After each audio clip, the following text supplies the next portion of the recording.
let's take a look at one or two more here. So how many people here have used switch and case before? Okay, good. So what do we use the switch statement for? Where does case occur? It occurs in a switch statement. And what do we use switch statements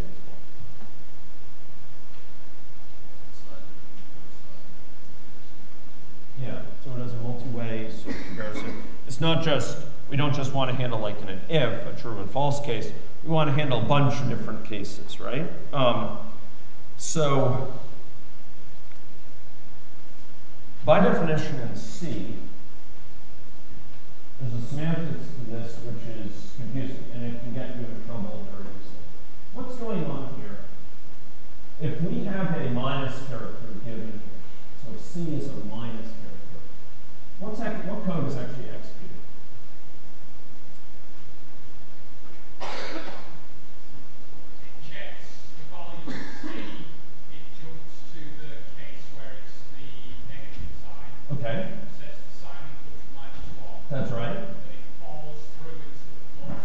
That's exactly right. It falls through to this because this is occurring right after. There's no break statement yet.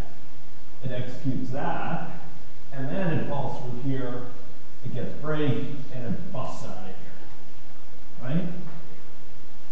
This is confusing because often that's what was intended. What was intended was perhaps to execute this sign and then to break out. So, you know, it can easily cause confusion when you get this fall through. So, you know, it's actually viewed as cleaner, if a bit more wordy, to do something like this at the bottom, which makes clear what happens for each case. You don't have to kind of look forward at later cases to see what happens for earlier ones, which depends on the vagaries and the ordering of them. Instead, you clearly see, okay, if it's a minus, this happens. If it's a plus, this happens, etc.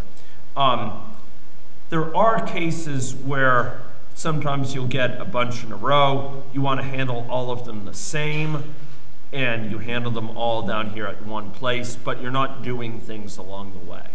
Okay?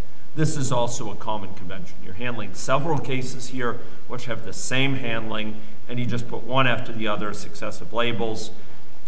The key difference being you're not kind of changing things along the way, which could invite confusion. Okay.